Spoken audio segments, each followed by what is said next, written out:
Amém e amém. Bom dia, meus irmãos. A paz do Senhor Jesus.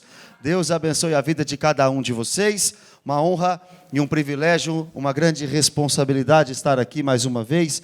Domingo às 10 e às 18, quarta às 20, GCs. A nossa igreja está pregando o Evangelho. Amém? Está fazendo a obra do Senhor. Eu tenho só mais dois avisos antes de irmos para a palavra. Primeiro, para os homens. Vitor nos lembrou aqui. Se você quer jogar futebol com os irmãos da igreja, dia 15 de novembro é o dia. Nós teremos um momento de futebol no grupo de homens. Não, onde é, Pedro? É aqui perto? Qual é o bairro? No Clube Recreativo da Gramogol. É isso? No Clube Recreativo da Gramogol. Se você quiser mais informações, pode procurar o Pedro ou então o Vitor no final do culto, que eles vão passar para você, incluir vocês no grupo de homens para ter esse momento lá de futebol. Não pode, em hipótese alguma, palavrão no futebol de crente, não tem palavrão. Futebol de crente não tem briga. Se a bola sair e encostou em você por último, é do time do outro. Tem nada assim, é minha. Não. Crente não mente no futebol. Amém, irmãos? Glória a Deus. Podemos respeitar essas regras. E com a camisa do Cruzeiro também não pode, só do Atlético. É isso aí. Amém, irmãos? Segundo aviso. Alguns irmãos pediram para eu trazer mais livros, porque não conseguiu na semana passada. Eu trouxe mais livros, se você quiser adquirir, você vai procurar a Mariana no final do culto, que ela vai arrumar um livro para você. Amém, meus irmãos? Gálatas capítulo 1. A partir do versículo 1, vamos para a palavra.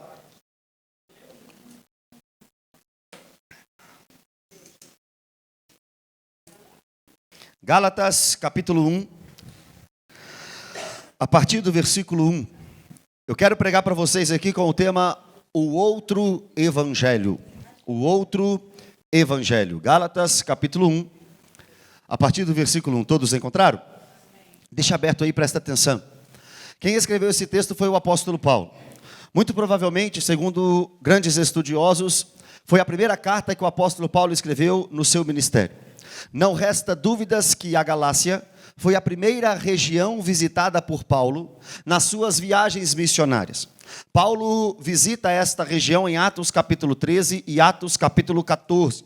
Quando começa a viagem, ele é o vice-líder da viagem. Barnabé é o líder. É nessa primeira viagem missionária que João Marcos, chegando em Perge da Panfilha, abandona o apóstolo Paulo. É nessa viagem que, ainda Saulo de Tarso, ele deixa o seu nome judeu Saulo, que significa desejado, grande, para receber o seu nome romano, Paulo. Não foi Deus que mudou o seu nome, é sim uma estratégia do apóstolo Paulo. Se eu sou um apóstolo aos gentios, eu deixo o meu nome judeu e passo a usar o meu nome romano, Paulo. Mas algo muito incrível também tem nisso, e uma simbologia muito grande. Quando ele firmava a sua confiança na obediência da lei, ele era o desejado, o grande, por isso que significa Saulo, grande, desejado. Mas depois que ele conhece a Cristo e percebe que ele nada é, e Cristo é tudo em todos, ele se torna Paulo, e Paulo significa pequeno. Depois dessa viagem missionária, na volta a Jerusalém, Saulo, e agora Paulo, escreve esta carta com um objetivo: ensinar aos Gálatas, aqueles que ele discipulou, que não há nada a ser acrescentado na obra de Cristo, ou seja, a salvação é tão somente pela graça, mediante a fé. Os judaizantes diziam na Galácia que para ser salvo não adiantava apenas a fé em Jesus. A fé em Jesus precisava ser acompanhada de obras da lei. Uma dessas obras seria então a circuncisão. A crença de um judaizante era: se você tem fé em Jesus, mas não foi circuncidado, você não é da aliança. Se você não é circuncidado, você não é povo de Abraão. E se você não é povo de Abraão, você não é filho de Deus. Mas o apóstolo Paulo, Jeremias, Moisés, nos ensinam que a verdadeira circuncisão não é no prepúcio masculino, mas a verdadeira circuncisão é no coração. A marca que Deus quer não é externa, a marca que Deus quer é interna. O que muda no ser humano não é somente o externo, mas também o interno. E para ensinar tudo isso e combater as heresias dos judaizantes, ou seja, para combater o ensinamento que a fé em Cristo tão somente não basta, mas precisava ser acrescentada por obras da lei, Paulo escreve esta carta aos Gálatas. No capítulo 1, do versículo 1 até o versículo 5, ele vai se apresentar. E no versículo 6 ao versículo 9, ele vai dar uma chicotada na igreja. E eu espero que vocês recebam essa chicotada com muito amor e saiam daqui machucados, feridos pela palavra de Deus. O texto diz assim: Paulo, apóstolo. Ele está se apresentando como Paulo e eu já te expliquei. Paulo significa pequeno. Irmãos, é impossível chegarmos a Deus e não compreendermos que somos pequenos. Você pode ter chegado como Saulo, circuncidado ao 8º dia, da linhagem de Israel, da tribo de Benjamim, hebreu de hebreus, quanto à lei, fariseu, quanto ao zelo, perseguidor da igreja, quanto à justiça que há na lei, irrepreensível. É isso que ele fala dele mesmo em Filipenses capítulo 3. Mas ele continua este texto dizendo que ele considerou todos esses méritos no judaísmo esterco, a fim de ganhar a Cristo. Você pode ser o maior empresário dessa cidade, você pode ser o maior professor dessa cidade, você pode ser o homem mais rico deste bairro, você pode ter todos os currículos e todos os diplomas na sua parede, mas quando você encontra Jesus, você é pequeno. Você precisa descer, você precisa diminuir para que ele cresça. E Paulo significa pequeno, e o texto diz que ele era apóstolo. Apóstolo significa enviado. O missionário, aquele que vai para lugares que ainda não foram conquistados pelo evangelho. E ali começa um trabalho, um ministério. Este era o trabalho de Paulo. O trabalho de Paulo era viajar para onde ninguém queria viajar. O apóstolo Paulo pregava onde ninguém queria pregar. O apóstolo Paulo não ficava somente em Jerusalém, não. Ele foi chamado para ser apóstolo aos gentios. Então ele ia para a Galácia, ele ia para a Ásia Menor, ele ia para a Macedônia, ele ia para a Acaia, são nomes de províncias romanas no primeiro século. Ou seja, ele visitava todo o Império Romano plantando igrejas. E a sua vida não era fácil, irmãos. Para ser apóstolo, Paulo recebeu esse chamado de Cristo, olha o texto, não da parte de homens, nem por intermédio de homem algum, mas por Jesus Cristo. O que Paulo está dizendo é: o meu ministério não é formado em costa quente. O meu ministério não é formado em quem indica. O meu ministério não é porque eu sou filho do pastor. O meu ministério não é porque eu conheço a nata da igreja. O meu ministério não é formado porque alguém me indicou para o cargo. Não, eu fui chamado não da parte de homens, mas eu fui chamado da parte de Deus. E ele nos explica isso em Gálatas capítulo 1, a partir do versículo 13, irmãos. O texto mostra para nós que ele não foi chamado quando ele era grande, não. Mas ele foi separado para o ministério desde o ventre. Assim como Jeremias foi chamado desde o ventre para ser profeta, o homem Saulo de Tarso, agora Paulo, foi separado por Deus para ser apóstolo antes mesmo dele nascer. No versículo 13, antes da conversão, ele devastava a igreja. Mas no versículo 15, ele diz que foi separado desde o nascimento para ser apóstolo. Como pode? É claro que pode. Talvez o seu filho hoje está na droga, mas Deus pode ter o separado desde o ventre para a salvação. Então essa droga é questão de tempo para dar fim. Talvez um amigo está no pecado, mas pode ser que Deus o chamou para a salvação desde o ventre. Se este for o caso, sem dúvida alguma, uma hora este seu amigo vai sair do pecado. Gálatas mostra no capítulo 1 que Paulo devastava a igreja, mas desde o ventre ele foi chamado como apóstolo. A realidade de algum conhecido ou de algum parente seu hoje pode não ser a realidade do fim da vida dele. Continue orando, continue buscando, continue de joelhos pela salvação dos seus. Agora ele é apóstolo, mas não da parte de homens, e sim da parte de Jesus. E também comissionado pelo Pai, olha o texto. e por Deus Pai, que o ressuscitou dentre os mortos.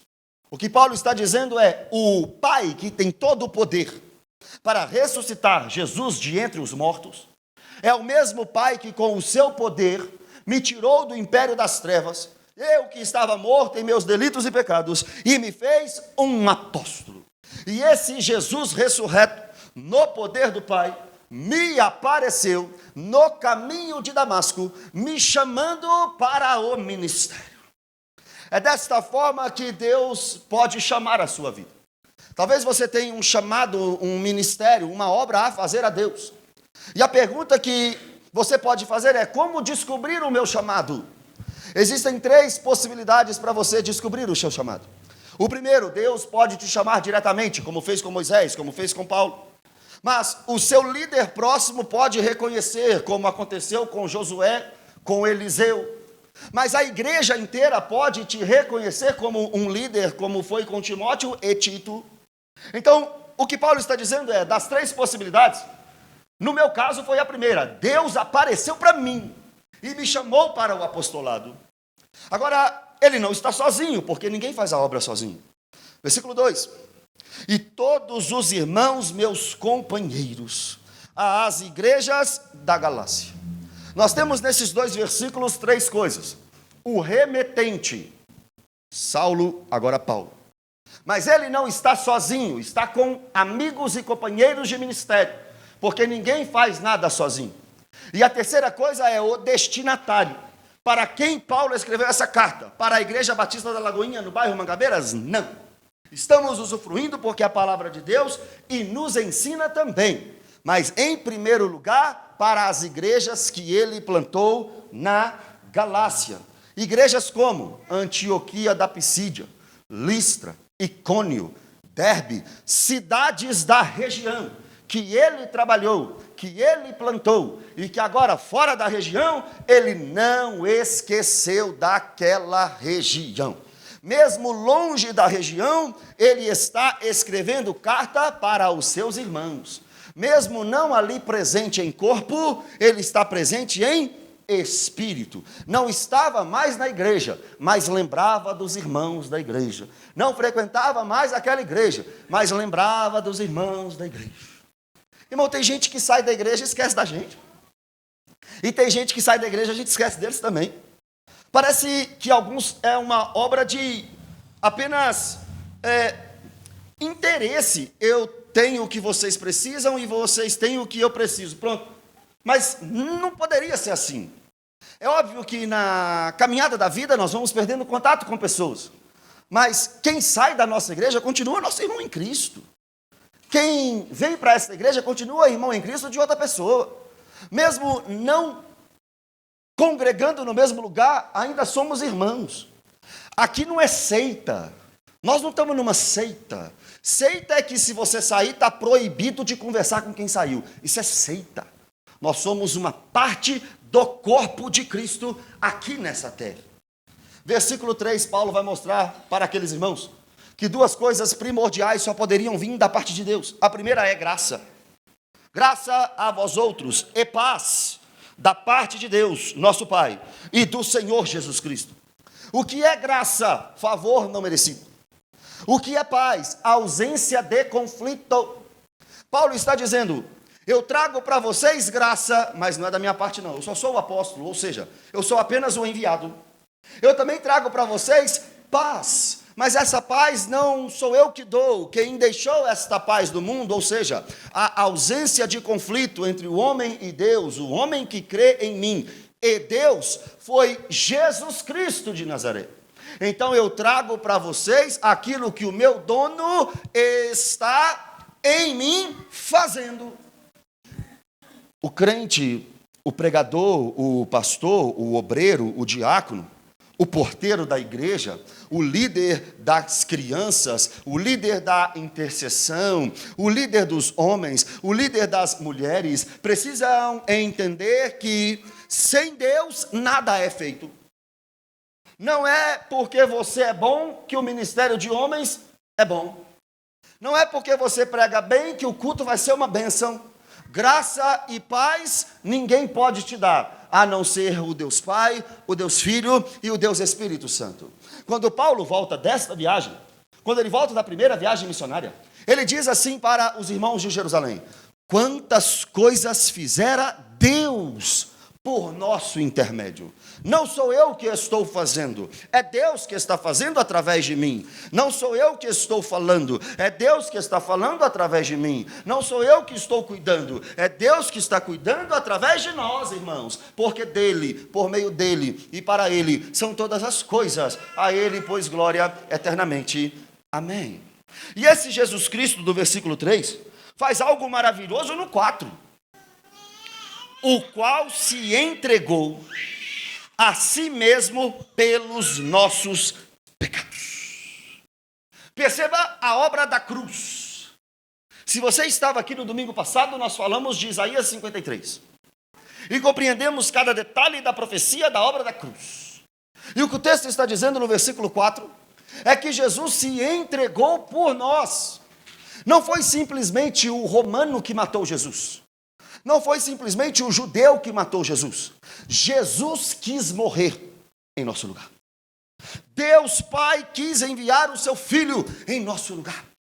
Jesus foi um mártir na obra de Cristo do Pai, melhor dizendo. Jesus, uma certa vez disse: ninguém toma a minha vida, eu a dou em resgate por muitos. Jesus desceu nessa terra para morrer. Viveu 33 anos sabendo que iria para a cruz. Imagina Jesus com 10 anos, faltam 23 anos para eu morrer. Imagina Jesus com 20 anos, faltam 13 anos. Imagina Jesus começando o seu ministério com 30 anos de idade, dizendo: eu só tenho mais 3 anos de vida, porque eu vim para subir em uma cruz, e ninguém vai impedir este plano. Eu darei cada gota do meu sangue, como diz Isaías 53, para que eu possa ver o fruto do meu penoso trabalho. Agora, por que é que ele fez isso? Porque o versículo 4, parte A, pode te agradar, mas o versículo 4, parte B, é o resultado de quem viveu o 4, parte A. Se você viveu o perdão de pecados em Cristo, a prova é a parte B do 4. Para nos desarraigar deste mundo perverso.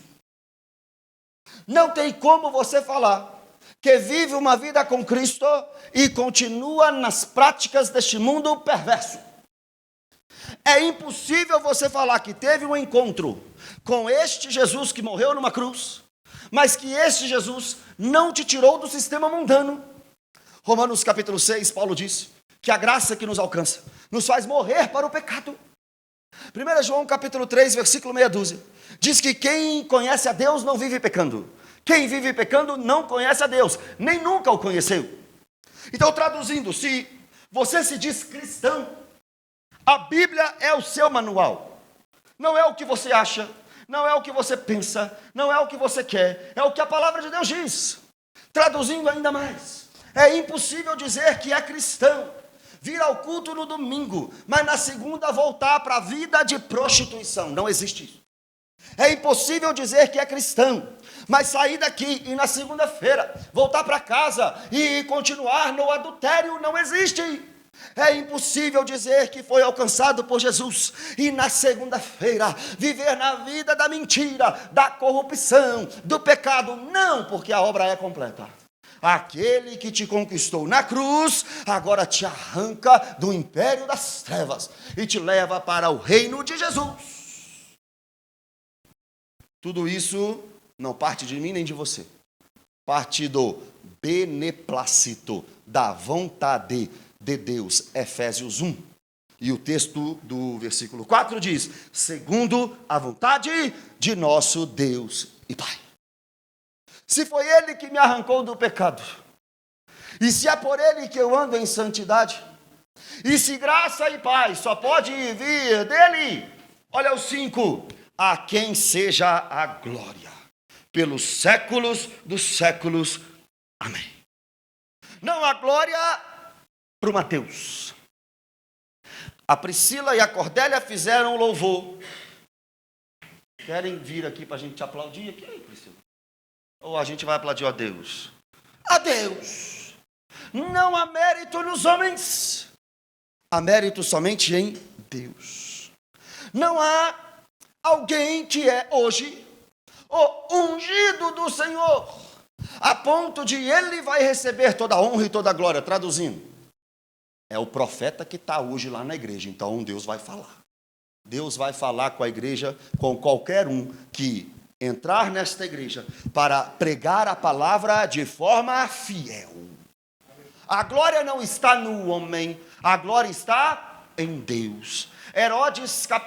Atos capítulo 12, Herodes fez um discurso e recebeu glória para si e ficou vaidoso. E naquele momento Deus o matou por causa de sua vaidade e ele foi comido de bicho. Não há espaço para a glória em uma igreja onde a Bíblia é o centro para os homens. Não há espaço de exaltar homens onde Deus é exaltado. Não há espaço de glorificar homens quando Deus é glorificado. Tem muita igreja que o personagem principal do culto é o cantor. Não tem Deus nessa igreja. Tem muita igreja que o personagem principal é o pregador. Não tem Deus nessa igreja. Tem igrejas que o principal personagem é o profeta. Não tem Deus nessa igreja. A igreja que Deus está é onde somente Ele recebe toda a honra, toda a glória e todo louvor. Versículo 6, Paulo fica admirado. A igreja da Galácia tinha o recebido. Tinha sido plantada por ele. A igreja da Galácia ouviu o verdadeiro evangelho. A igreja da Galácia tinha sido discipulada, treinada por Paulo. Mas no 6, Paulo diz: admira-me que estejais passando tão depressa daquele que vos chamou na graça de Cristo para outro evangelho. Olha o que Paulo está dizendo. Igreja da Galácia, enquanto eu estava aí, eu discipulei vocês. Enquanto eu estava aí, eu preguei para vocês. Enquanto eu estava aí, eu expus as Escrituras e ensinei sobre a obra da cruz a vocês. Não estou mais aí, mas sei do que está acontecendo aí.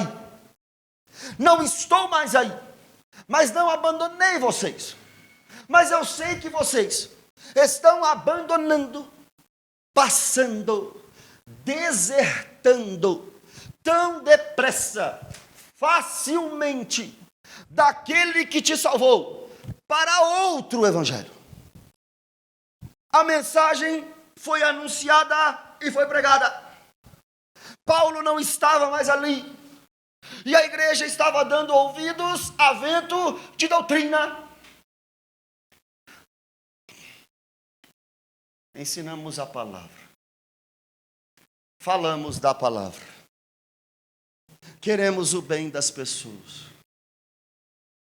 Mas abre a igreja na porta da sua e ali parece ter um movimento diferente e você deixa este evangelho para outro evangelho. Tem crente que só a Bíblia não basta. Tem que ter mais coisa. Tem crente que não se satisfaz com a exposição das Escrituras. Precisa ter um parque de diversões na igreja. Tem crente que não está satisfeito com o santo culto a Deus. Tem que ter algo só e exclusivamente para ele naquela igreja. Senão ele não vai. Senão ele não volta. Isso é bode, isso não é ovelha. Isso é joio, isso não é trigo. No caso dos Gálatas, este outro evangelho era os judaizantes acrescentando coisas à salvação. Se Paulo vai à Galácia e prega sobre o Cristo, outro chega depois de Paulo e diz: não é só fé, é fé e obra da lei. Não é só fé, é fé e circuncisão.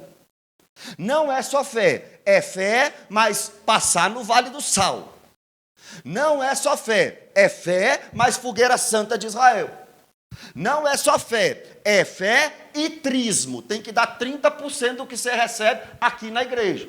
Não é só fé, é fé, mas sacrifício. Aí deixa de confiar somente em Deus e começa a confiar somente no homem. No que o homem faz, fica mais fácil para quem não confia em Deus. Quando você não confia na pregação da graça mediante a fé, você vai procurar méritos em você para ser abençoado. E você não confia em Deus, confia em você mesmo. Por isso que adora um outro evangelho.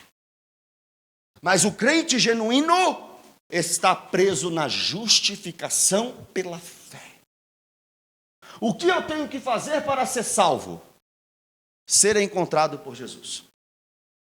E encontrado por Jesus, fé brota em seu coração porque Ele deu, e agora você arrepende dos seus pecados porque Ele te fez arrepender.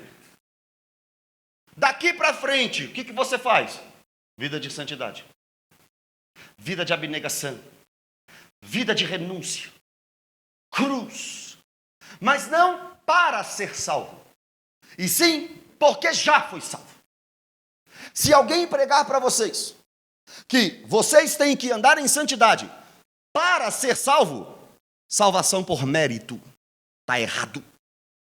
Mas se alguém pregar para você que todo salvo genuíno anda em santidade, Evangelho de Jesus. Pastor, é só a fé? Para ser salvo, sim. E o resto da minha vida? Vai te custar tudo, porque a porta que você passou, que é estreita, te chega num caminho apertado. Mas não para ser salvo, e sim porque já foi salvo. O crente genuíno, ele anda em santidade. E tem crente que vem na igreja e diz assim: deixa eu andar em santidade, senão eu vou para o inferno. Você é um interesseiro. Porque você quer o seu bem na eternidade.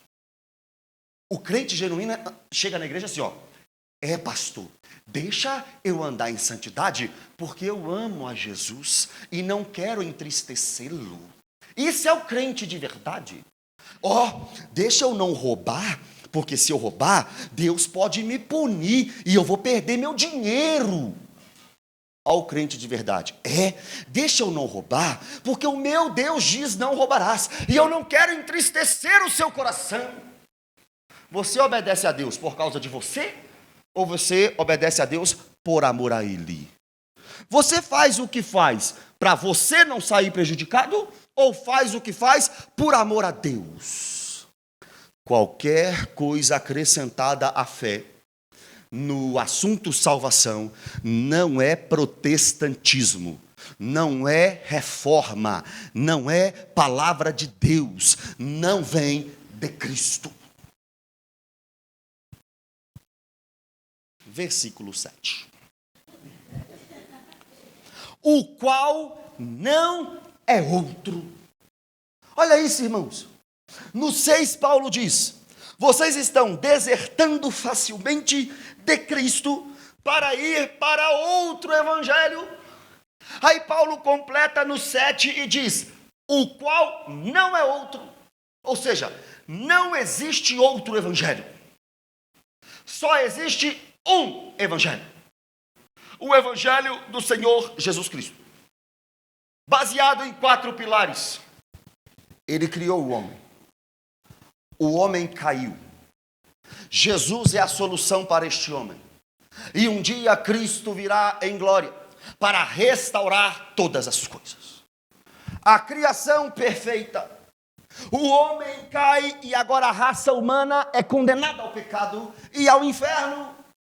A solução para esta raça humana é Jesus Cristo de Nazaré na cruz do Calvário. E esse Jesus que subiu na cruz, desceu morto, ressurreto ao 3º dia, subiu aos céus e prometeu que voltará. E quando ele voltar, vai transformar o nosso corpo corrupto em incorrupto, mortal em imortal. E toda a terra, 2 Pedro capítulo 3, a partir do versículo 8, será restaurada pelo fogo de Deus. E assim estaremos no novo céu e na nova terra, a eternidade com Jesus Cristo de Nazaré. Este é o Evangelho. Não há outra mensagem. Não há condicionantes. Não há superstição gospel. Misticismo gospel. Não há o que fazer a não ser confiar nesta mensagem. Eu creio em Jesus, mas eu vou ser circuncidado. Está errado. Eu creio em Jesus, mas para eu me libertar, eu é que tenho que ir não sei aonde, passar lá para um não sei o quê, e conhecereis a verdade. E a verdade vos libertará. Quem te liberta é Jesus Cristo de Nazaré. Quem te transforma é Jesus Cristo de Nazaré. Quem te transforma é a mensagem da cruz. Glória a Deus. O qual não é outro, senão que há alguns que vos perturbam e querem perverter o evangelho de Cristo. Olha o que Paulo está dizendo, não existe outro evangelho. Só tem um bando de gente chata, herege, enjoada, falando outras coisas, pervertendo a mensagem. Perverter aqui é transformar em outro. Tem muita gente que está aí na internet ganhando notoriedade, pervertendo o evangelho. Tem muita gente subindo em nossos púlpitos, pervertendo o evangelho. Tem muita gente com outra mensagem. Teologia da prosperidade, confissão positiva, teologia do coach, mensagem antropocêntrica, focada no homem e não focada em Deus. Isso é outro evangelho. Não é o evangelho de Jesus. Não é a mensagem da cruz. Não foi o que os apóstolos pregaram. Não foi o que Jesus pregou. Não foi o que a igreja primitiva viveu. Nós estamos aceitando hoje o outro evangelho e aplaudindo homens que pervertem a mensagem do evangelho de Cristo.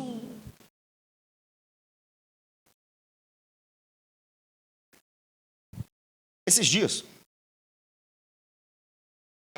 apareceu o Ed René Kivitz dizendo que Deus é mãe. Que mãe? Deus é pai. Deus não é mãe. E as mulheres? As mulheres aceitam essa verdade. O problema é seu. Deus é pai, Deus não é mãe.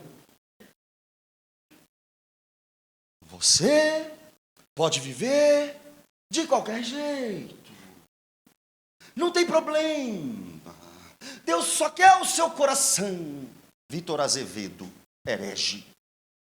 No espírito do anticristo. E aí o que acontece? Os irmãos seguem. É verdade, Deus é amor. Deus é amor. Mas o mesmo texto que diz que Deus é amor, diz que ele é fogo consumidor. Quer só o chantilly do evangelho? Não quer o café amargo? Ed René Kivitz, o mesmo herege, disse que não existe mais inferno. E as pessoas nos comentários, é verdade, que mente maravilhosa. Como fomos enganados por muito tempo. Como podemos aceitar este evangelho? Andressa Urach, atriz de filme pornográfico, declarou essa semana que vai abrir a igreja dela. Como podemos aceitar isso e ficarmos calados? Este não é o evangelho de Jesus. Hereges dos Estados Unidos, dizendo que se você não for rico, Jesus não está com você. Que se você não for próspero na terra, você não é filho de Deus. Outro evangelho. Porque o homem mais crente dessa terra, depois de Jesus, obviamente, o apóstolo Paulo, terminou a sua vida em uma masmorra, sem nada. Derramando a sua vida por libação, como oferta a Deus. Eu queria entrar na rede social de cada um de vocês aqui e parar de seguir um monte de gente que você segue. Porque a gente está pregando isso aqui, aí vocês não conseguem discernir. Segunda-feira está mandando lá no grupo da igreja esses hereges. Vocês mandam rios de hereges lá no grupo da igreja. Vocês mandam. Pode mandar mais não. Manda só homem que tem fidelidade às escrituras sagradas. Versículo 8. Mas ainda que nós... Eu vou começar a falar assim, ó. Vou começar a responder assim, ó. Herege. Vou ficar mais ativo no grupo da igreja. Pastor, gostei nem. Gosto de uma mensagem mais leve. Não é aqui não. Tem um monte de igreja aí, ó. Pode procurar, pode visitar. Pastor, semana que vem eu vou vir. Não, porque eu vou procurar uma igreja que prega só sobre o amor. Eu te levo, conheço um monte. Te dou carona, te deixo lá na porta. 8. Mas ainda que nós, ou mesmo um anjo vindo do céu, vos pregue evangelho que vá além do que vos temos pregado, seja anátema. Sabe o que é anátema? Condenado. Amaldiçoado. Destinado ao lago de fogo. É isso que significa a palavra anátema. Amaldiçoado, condenado, destinado ao lago de fogo. Paulo não tira o dele da reta. Paulo diz, se eu chegar na Galácia pregando outra coisa, não me aceitem. Se outro pregar o oposto do evangelho de Cristo, não recebe. Pastor, mas Deus não faz acepção de pessoas. Ele não faz acepção de pessoas. Porque ele salva judeu, ele salva grego. Ele salva rico, ele salva pobre. É por isso que ele não faz acepção de pessoas. Mas não quer dizer que ele aceita todo mundo. Não quer dizer que ele aceita tudo. Porque Paulo disse que com aqueles que se dizem crentes, mas não são, nós não podemos nem sentar para comer. O salmista diz, não se assentem na roda dos escarnecedores. Paulo disse que sobre os hereges, Tito capítulo 1, versículo 10 e 11, nós temos que fazer os hereges se calarem. Em 2 Timóteo 2,15, Himeneu e Fileto estão pervertendo a fé dos irmãos, dizendo que a ressurreição já tinha acontecido. E Paulo disse que a mensagem deles era como câncer. Eu amo uma conversa teológica com quem pensa diferente de mim. Mas herege não é meu amigo. Quem nega a fé de Cristo não é meu amigo. Quem acrescenta algo na salvação de Cristo não é meu amigo. E não pode ser o seu. Meu compromisso é com Jesus, não é com homens. O nosso compromisso tem que ser com Cristo e não com homens. Paulo está dizendo, se chegar alguém pregando outra coisa, que seja condenado ao inferno. Tem noção da dureza da pregação de Paulo? Porque você, se sair daqui com raiva, saia com raiva de Paulo. Porque eu só estou lendo. Quem falou isso foi Paulo. Anátema. Uma palavra extremamente pesada. Este mesmo Paulo disse, em 1 Coríntios capítulo 5, que o homem que estava se deitando com a mulher de seu pai deveria ser entregue a Satanás. E ele entregou mais 2 homens no Novo Testamento a Satanás também. Se eu não me engano, em 1 Timóteo capítulo 2. Se eu não me engano, Himeneu e Alexandre. Versículo 9 a gente encerra. Assim como já dissemos, e agora repito. Ou seja, Paulo já tinha ensinado isso quando ele estava naquela igreja. Paulo já tinha falado sobre isso. Mas tem lugar, irmão, quanto mais você prega, pior fica.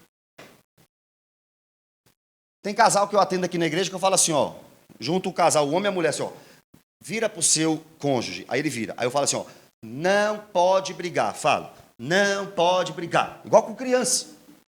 Aí eu viro para a esposa, tem que perdoar o seu marido. Aí a esposa fala, eu vou perdoar meu marido daqui uma semana. Pastor, vou divorciar. Aqui, nesta igreja que eu estou falando, nossa.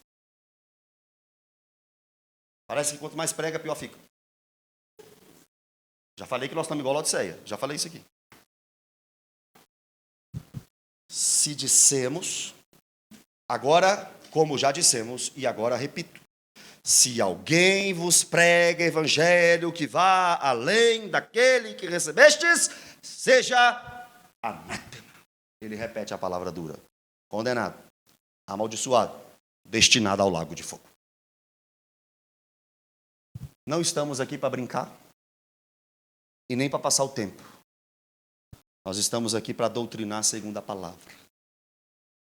E não há tempo, não há espaço para negociar com outro evangelho.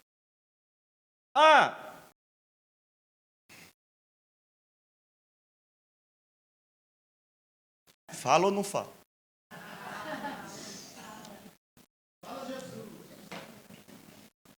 Fique em pé no seu lugar.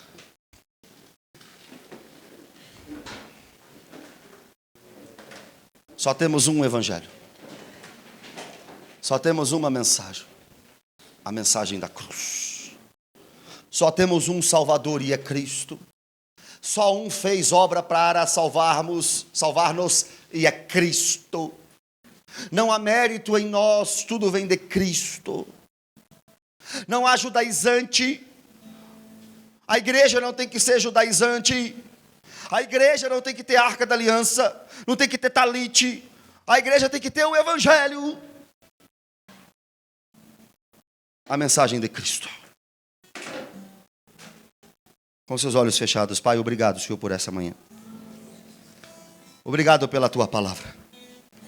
Obrigado pela tua igreja. Até aqui nos ajudou o Senhor. Até aqui o Senhor nos guardou e nos protegeu. Não queremos outro evangelho, Senhor. Queremos a mensagem que os apóstolos pregaram. Não queremos novidade no mundo da fé. Não queremos novas revelações. Queremos o que está escrito. Queremos a tua palavra. Aprender da tua palavra. Beber da tua palavra. Nos alimentar da tua palavra. Queremos nos dedicar à tua palavra. Queremos conhecer as Escrituras e o teu poder, Deus. Tenha misericórdia de cada um dos meus irmãos que estão aqui.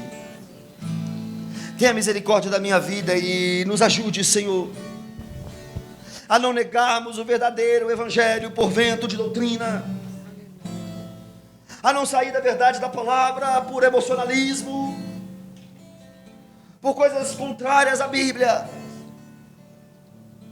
Nos ajude, Deus, a não querermos coceira nos ouvidos, fábulas, mas tão somente o evangelho. Você vai receber a ceia enquanto as nossas irmãs cantam.